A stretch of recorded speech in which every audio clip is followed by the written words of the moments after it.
The year was 1940. Europe was burning. Cities were falling. Roads were broken. Fields had turned into deep mud. Snow covered the mountains and rain never seemed to stop.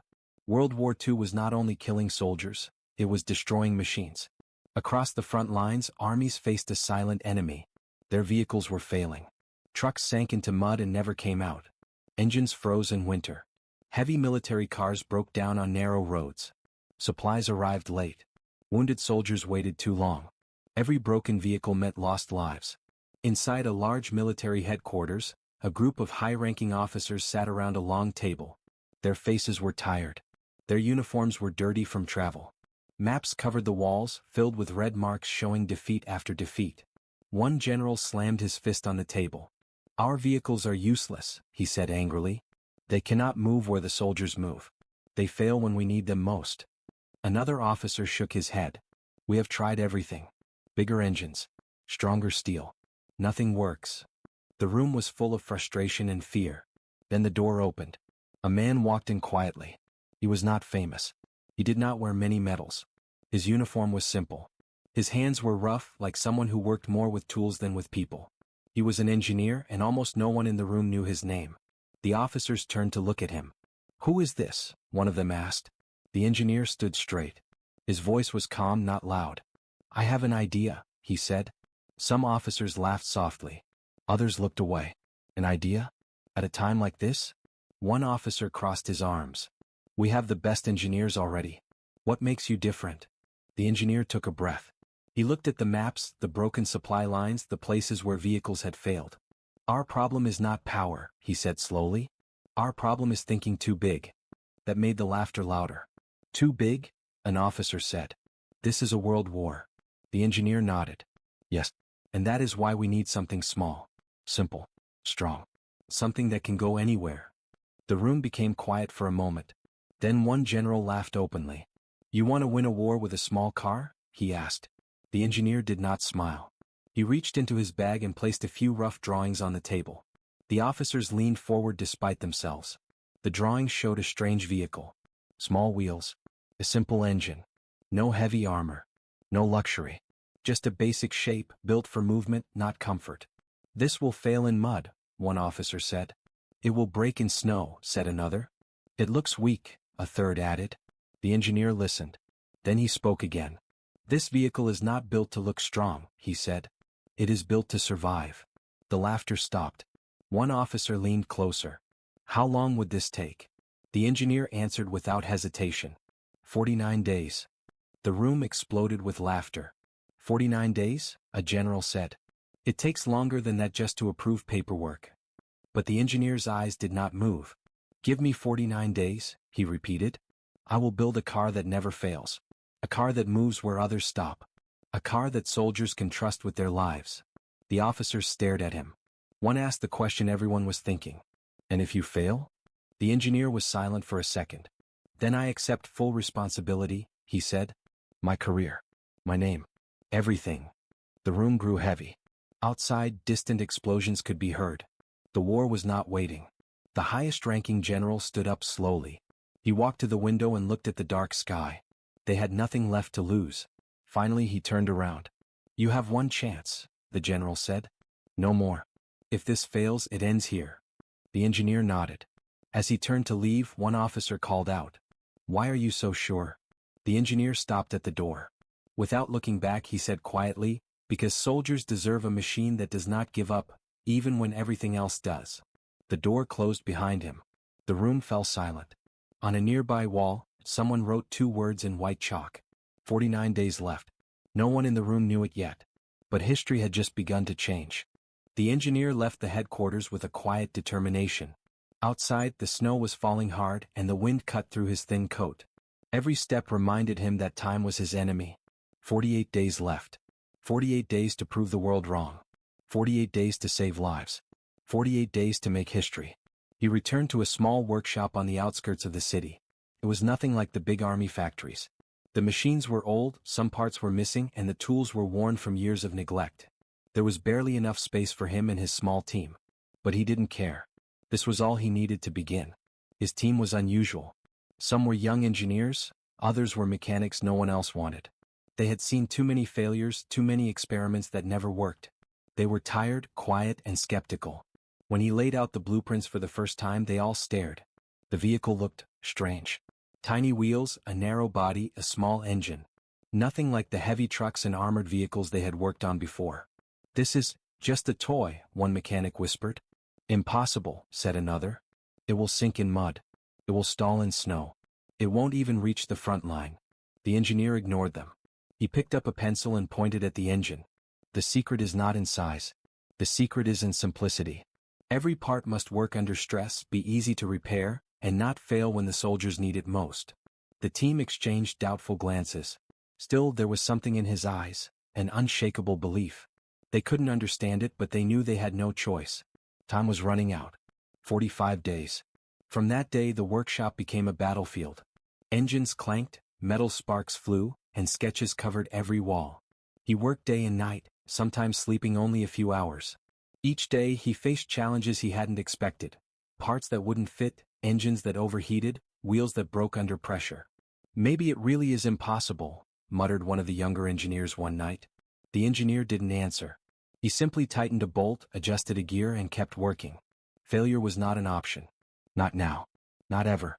As the days passed, news from the battlefield grew worse. Reports of soldiers stranded in mud, convoys broken down, supply lines destroyed. They haunted the engineer. Every failure outside reminded him why he had started this project. Soldiers were dying because machines failed. He refused to let that happen again. The team began to notice subtle changes in their leader. He wasn't just an engineer. He was obsessed. He studied old vehicle designs, tested engine prototypes in the freezing cold, and even measured mud density on nearby roads. Sometimes he would disappear into the night, returning hours later with dirt and mud on his boots. One evening, with 35 days left, the engineer called his team together. "Tomorrow," he said, "we test the first prototype." Excitement and fear mixed in the room. They had spent weeks building the car, adjusting every nut and bolt. It was small, simple, and strange, but it was theirs. "Do you really think it will work?" asked one mechanic quietly. The engineer smiled, a small, tired smile. "It must. Soldiers' lives depend on it." The next morning, the prototype was loaded onto a muddy test track. The team watched anxiously. Snow fell in thick flakes, the ground was frozen in some areas and muddy in others. It was the worst possible conditions, but conditions soldiers faced every day. The engineer climbed into the driver's seat. He turned the key. The engine sputtered and roared to life. "Easy," he whispered. "Keep moving. Don't stop." They started slowly, driving through mud, snow, and deep puddles. The prototype creaked, jolted, and slid, but it didn't stop. The team held their breath. Then disaster struck. A wheel sank into a patch of deep mud. The car tilted dangerously. Some of the engineers gasped. "Reverse! Reverse!" shouted one. The engineer twisted the wheel, pushed the engine harder, and with a loud grinding sound, the car pulled free. The team stared in disbelief. It wasn't perfect. The car wasn't finished. But it moved. It survived where other vehicles would have died. Back in the workshop, the engineer studied the results. "It's not ready yet," he said. "It will break again.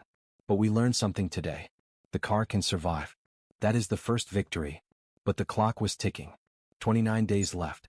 The army demanded results. They wanted a working vehicle, fast. Every day that passed without a successful test was another day closer to failure. The pressure grew. Rumors started spreading in the military. Some officers mocked him again. The crazy engineer? Still wasting time, they sneered. But the engineer did not speak. He simply returned to work, redesigning wheels, adjusting the engine, and strengthening the chassis. His team followed, slowly gaining faith. They began to see what he saw. The simplicity, the strength, the durability. Yet doubts remained. How could a small, odd-looking car survive a battlefield? How could it carry supplies, soldiers, even weapons? Then came the whisper from the youngest mechanic, almost to himself. "Maybe, just maybe he can do it." The engineer overheard. He nodded silently. Faith was growing. By now, the workshop had become a place of obsession, hope, and suspense.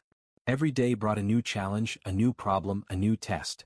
But the engineer never stopped. Time was always against him. 20 days left. And then came the real test, the one that would determine whether history would remember him as a fool or a genius. The team didn't know it yet, but the battlefield itself would judge them soon. Cliffhanger ending. The first battlefield test is scheduled in just a few days. The snow is deep. Mud is everywhere. Enemy forces are closing in. And the army will be watching. Will this strange little car survive where giants have failed? Or will the engineer's dream collapse, along with his career, in just a few short days?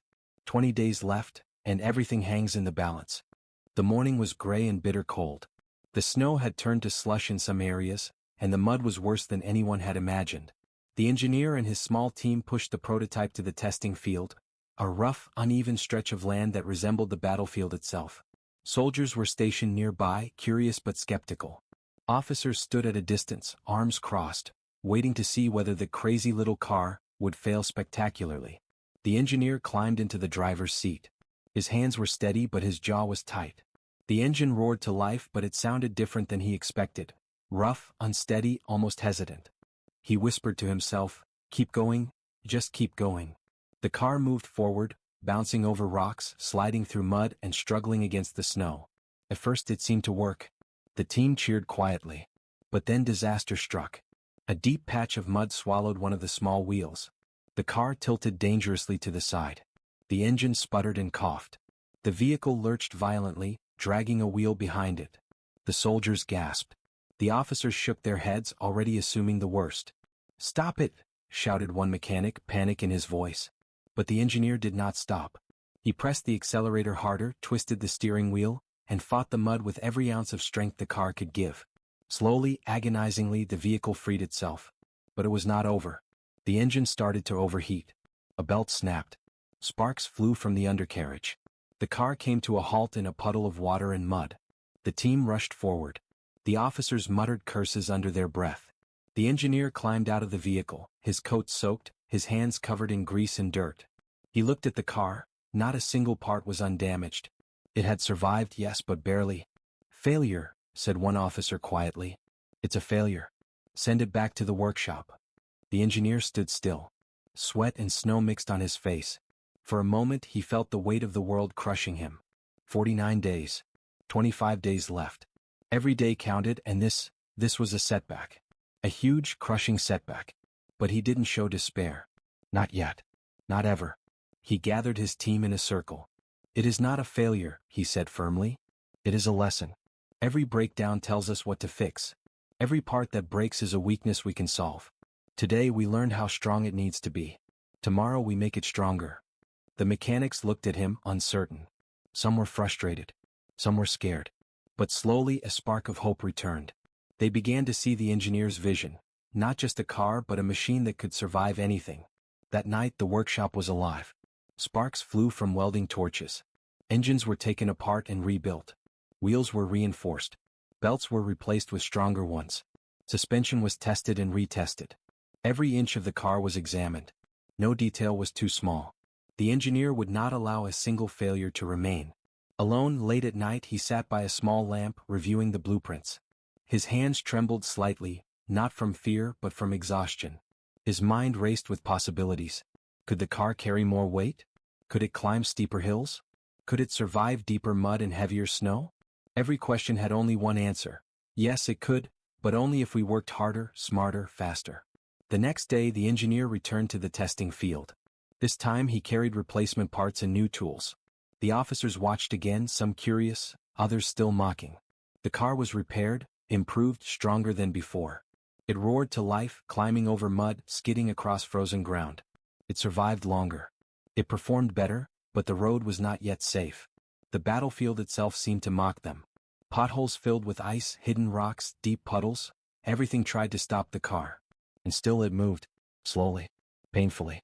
But it moved. After hours of testing, the engineer climbed out again. He looked at his team and said, "We are not finished, but we are closer. Every failure brings us one step nearer to success. Soldiers' lives depend on us and we cannot stop." For the first time, the young mechanics began to feel something they had never felt before. Faith. Faith in the car. Faith in the engineer. Faith that something small, strange, and simple could survive where giants failed. But even with this progress, pressure from the army did not lessen. Officers came to the workshop, impatient and angry. "Time is running out," they said. "Do you realize what happens if this fails? 20 days left. If you cannot produce a working vehicle, this project ends. Your career ends. You end. The engineer nodded. I know, he said quietly. And I accept that risk.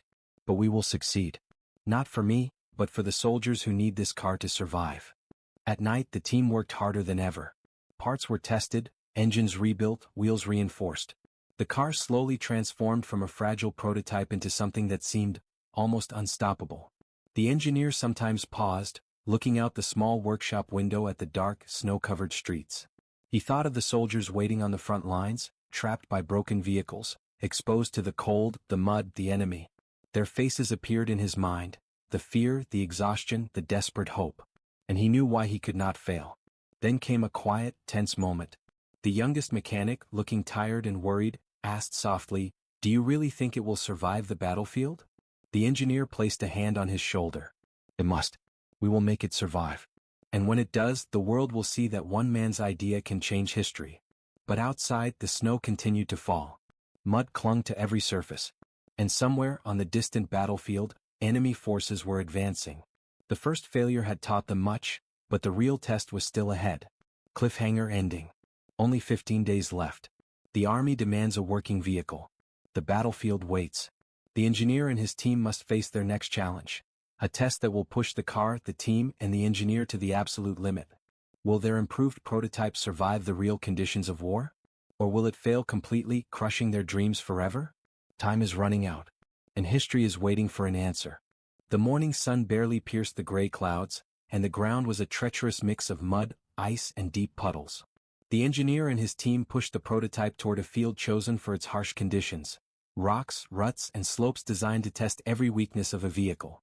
Soldiers lined the edges, curious but doubtful, while officers stood nearby, arms crossed, their faces a mix of skepticism and impatience. "Let's see if your little toy survives this," one officer muttered. The engineer did not respond. He climbed into the driver's seat, his hands steady, eyes focused. The engine roared to life. Sparks flew from the ignition and the car shook, but it moved forward. Slowly at first, then faster, gathering momentum. The first obstacle was a stretch of frozen mud, the kind that had destroyed so many vehicles in the past. The prototype approached carefully, wheels spinning and slipping. For a moment it looked like it might sink. Everyone held their breath. Then with a sudden jerk, the car lurched forward. It climbed over the mud as if it were nothing more than dirt. Soldiers gasped. Officers blinked, unsure of what they were seeing. Next came the rocky slope. The car tilted dangerously, bouncing from one rock to another. The suspension groaned under the strain, but it held. One wheel slipped, then found purchase. Another. And another. Slowly it climbed. And it reached the top. "Impossible," one officer whispered under his breath. "It shouldn't be able to do this." The engineer barely noticed. His hands gripped the wheel, eyes scanning the path ahead. The car sped toward the final test, a long, uneven trench filled with icy water. Many vehicles would have stalled here. Many would have sunk. But this car, his car, dipped into the trench and emerged on the other side, water spraying in all directions, engine roaring as if proud of the challenge it had overcome. The crowd watching was silent. Soldiers looked at each other in disbelief. The officers' mouths hung open. For the first time, someone spoke aloud, a young mechanic on the team nearly shouting in excitement. "It's alive. It's really alive." The engineer smiled, but there was no time to celebrate. He drove the car further, testing speed, load, and maneuverability. It carried heavy crates of supplies without faltering. It climbed slopes no truck had ever dared. It navigated deep mud that had claimed dozens of vehicles before. Every obstacle seemed to bow to this little machine. The soldiers began to cheer. The officers muttered among themselves, unable to deny what they were witnessing. One of the generals finally stepped forward. His voice was low, serious, almost reluctant. This is extraordinary. It actually works." The engineer didn't smile. Not yet. There was one final, unexpected test, the enemy simulation. They had created fake obstacles, fallen trees, trenches, and even simulated gunfire. Many vehicles would have panicked, stalled, or broken down. But this car moved steadily, calmly, like it knew exactly what it was supposed to do. The soldiers watching were amazed. Some even began whispering, "If this car can survive this, it could save lives on the real battlefield." The engineer finally brought the car to a stop. His team rushed over, cheering, hugging each other, their exhaustion forgotten in a wave of excitement. The officers approached slowly, carefully, as if they were afraid the machine might disappear. One senior officer, still skeptical, finally spoke. "You've done something no one thought possible. This vehicle, it could change the way we fight." The engineer nodded quietly. "It can. And it will. But we cannot stop here. There are still improvements to make. Soldiers' lives depend on every wheel, every bolt, every engine part." The team looked at the car, battered but unbroken. For the first time they truly believed. Faith had replaced doubt. Hope had replaced fear. But outside, on the horizon, the distant rumble of real war reminded them that this was only the beginning. The battlefield awaited. Snow, mud, enemy fire, it would not be as controlled as their tests. As the team returned to the workshop, officers whispered among themselves. Word would travel fast. The engineer's prototype had survived the impossible. Other engineers would come to study it.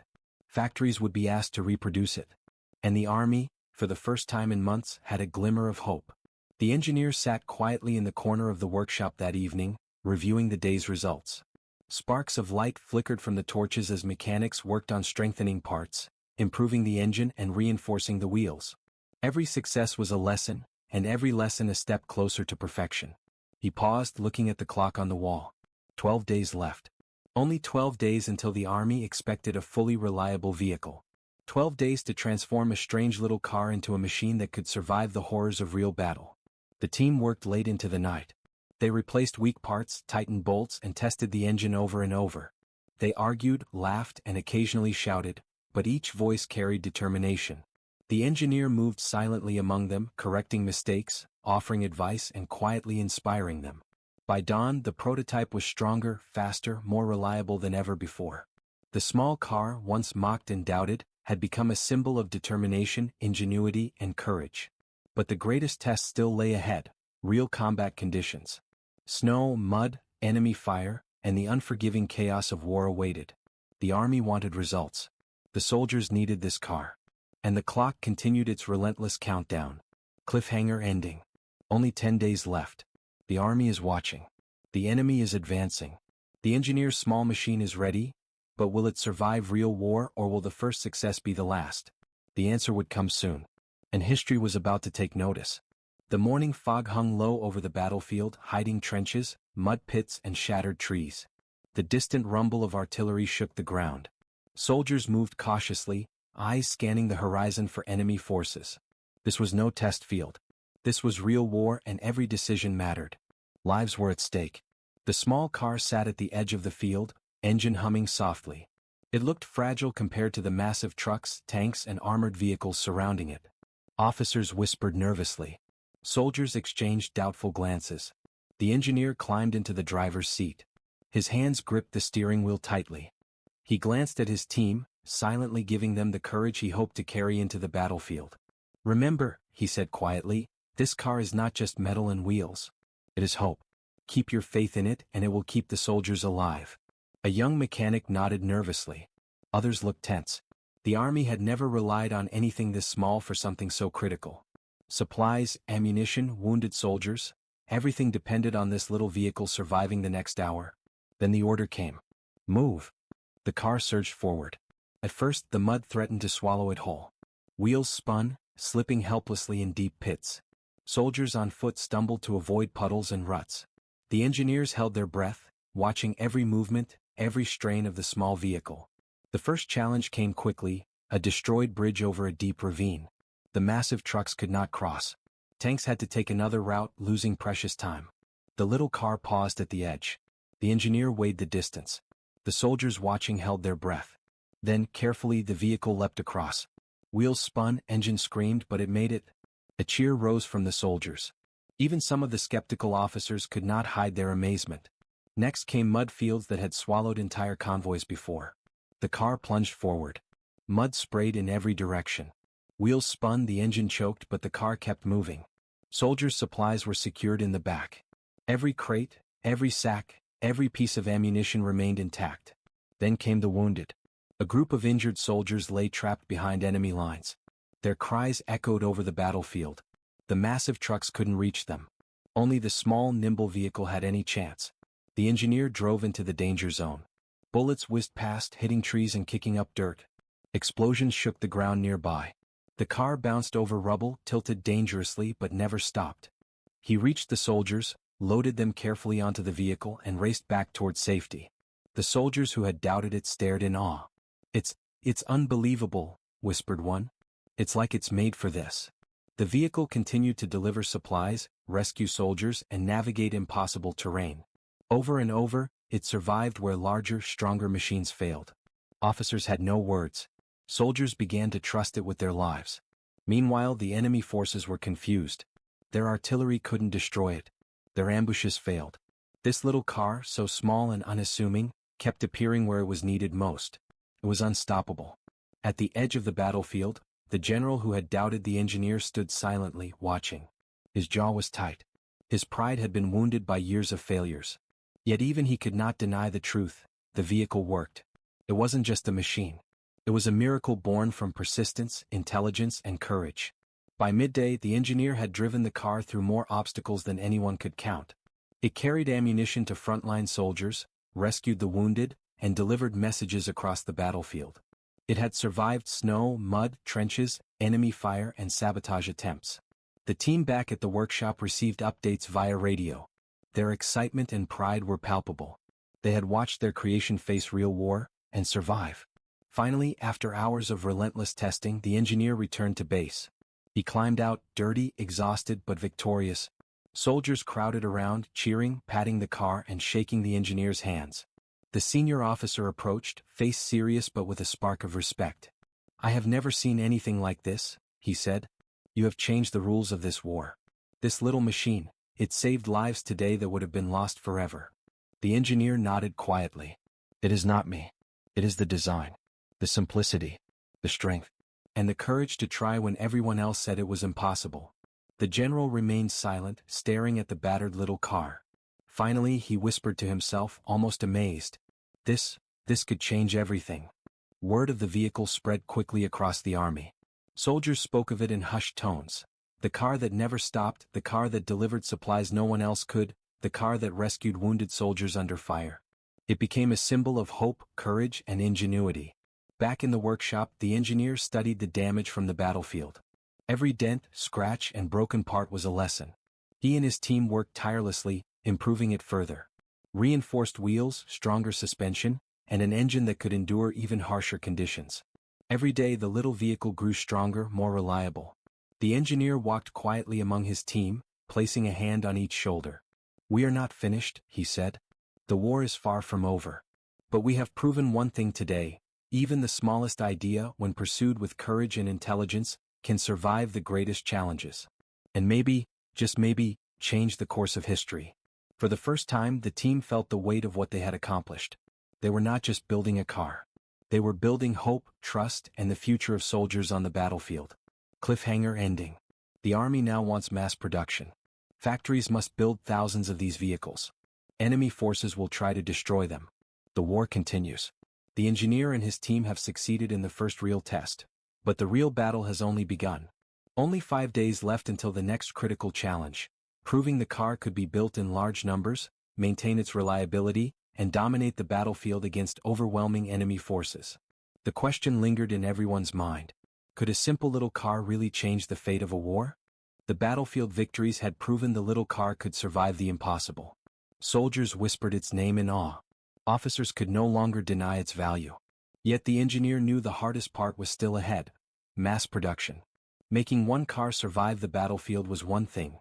Making thousands, all reliable and ready for war, was a completely different challenge. The engineer returned to the headquarters. This time he was no longer laughed at.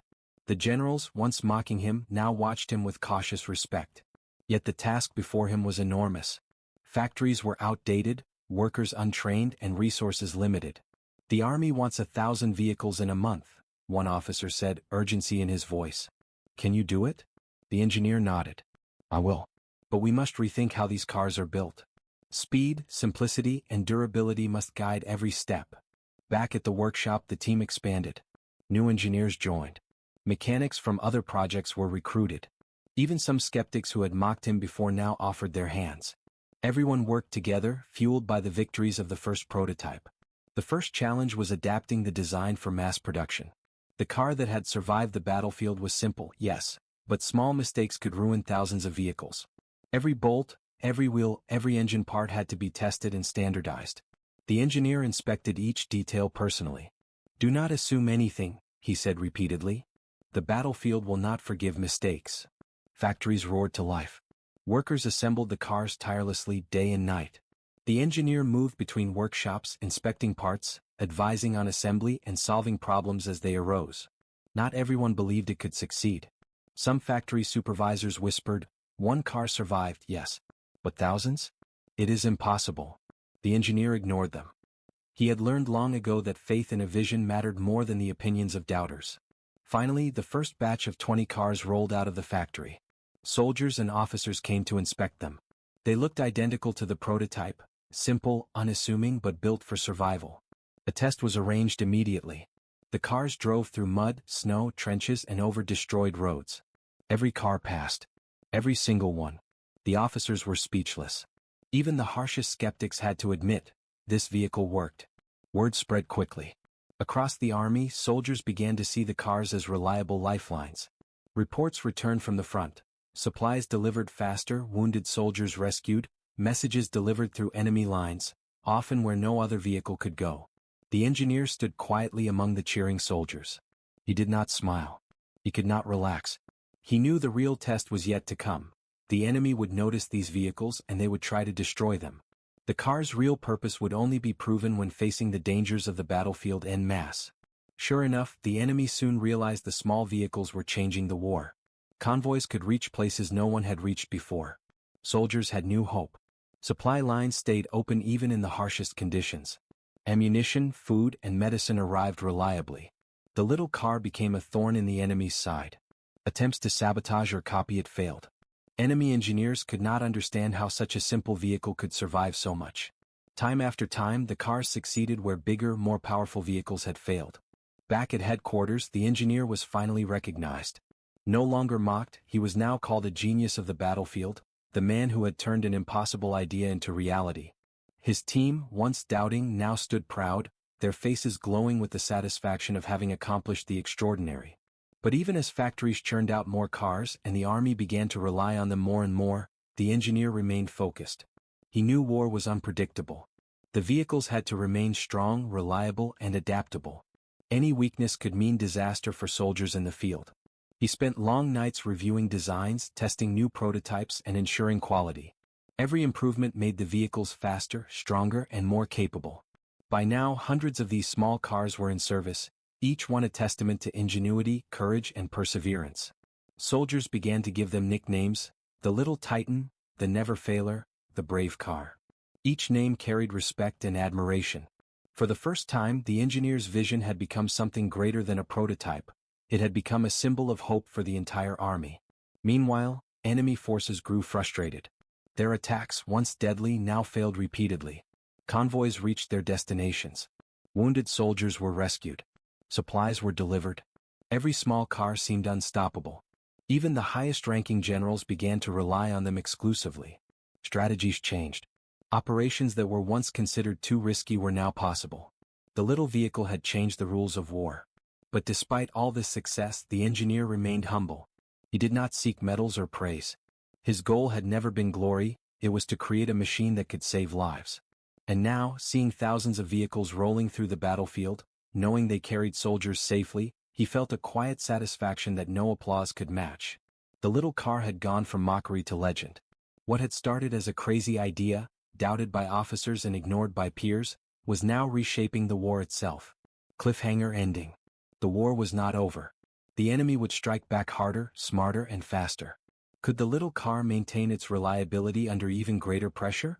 Could the engineer's vision survive the final challenges of war? The battlefield had already decided that the prototype worked. Now it would decide if mass production could turn the tide of history.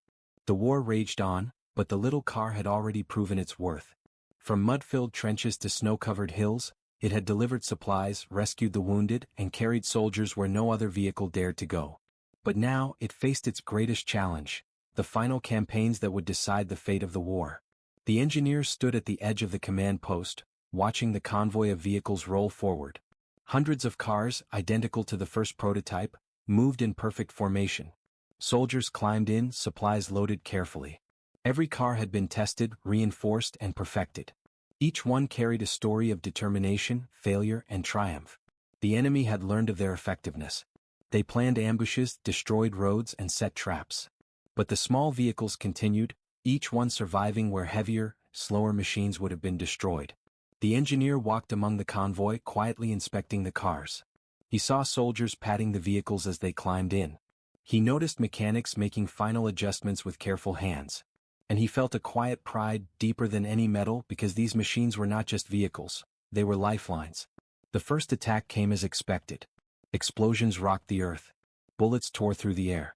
Tanks tried to block their path. But the small cars weaved through mud, rocks, and fallen trees. Soldiers inside remained calm. Supplies were delivered. Wounded men were rescued. One soldier shouted in disbelief, "It's like they are invincible." And in a way they were. Not because the cars were indestructible, but because they were engineered to survive everything else, to endure what other vehicles could not. The engineer climbed into the lead car himself. This was no longer a prototype, it was the culmination of 49 days of daring, months of development, and countless trials. The car roared to life, moving steadily over terrain that would have crushed larger vehicles. As he drove through the battlefield, he saw soldiers waving, officers nodding in respect, and even some of the enemy's destroyed machinery lying in the mud, a silent testament to the little car's superiority. It was no longer a mere invention. It had become a legend. By the end of the day, the convoy had completed its mission flawlessly. Supplies had reached every unit. Wounded soldiers were safe. Messages delivered. And all the while, the cars had faced every obstacle, enemy fire, destroyed roads, mud, snow, and survived. The general who had once laughed at the engineer approached him quietly. "You did it," he said softly. "I never believed, but you did. You've changed the war." The engineer did not boast. He simply nodded, tired but content. "Not me," he said. "The soldiers, the mechanics, the team, they made this possible. And the car, it chose to survive." The army quickly began producing thousands more. Factories ran day and night. Soldiers all over the front lines relied on the little cars. They became known as the backbone of the war effort. Small, fast, reliable, and indestructible in spirit. Even enemy forces were forced to adapt. They could not match the speed or durability of the cars. Ambushes failed. Supply lines remained open. Troops moved more efficiently. The balance of the battlefield had shifted because of one man's idea, one bold gamble, and 49 relentless days of work. Months later, when the war finally ended, the engineer walked quietly among the rows of vehicles still standing on the battlefield. The snow had melted. The mud had dried.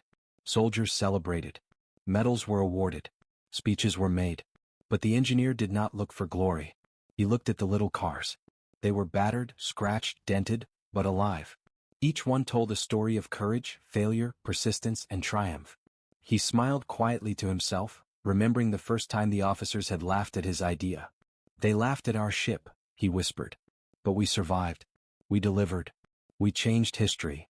The vehicles went on to serve for decades after the war. They became legends, symbols of innovation and resilience. Soldiers told stories of how a single engineer and his team had created the cars that could go where nothing else could, survive what nothing else could, and save lives no one else could. The engineer never sought fame. Yet history remembered him. Schools taught his story. Soldiers passed it down. And every time someone looked at the little cars rolling across mud, snow, or battlefield ruins, they remembered. One idea pursued with courage and intelligence can change the course of a war. And so the world learned a lesson.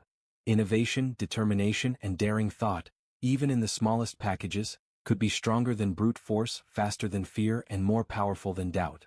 Final scene. The engineer stood alone at sunset, watching a convoy of his cars disappear into the distance. The war was over. The cars had survived. Soldiers were alive. History had changed. He smiled quietly and whispered to himself. "They laughed, then we won." The camera would fade to black, leaving only the echo of engines and the story of a small car that became a giant in the history of war. Cliffhanger/reflection for audience. One man, one idea, 49 days. It was a story of courage, persistence, and genius. And even today the lesson remains. Never underestimate the power of a single determined mind.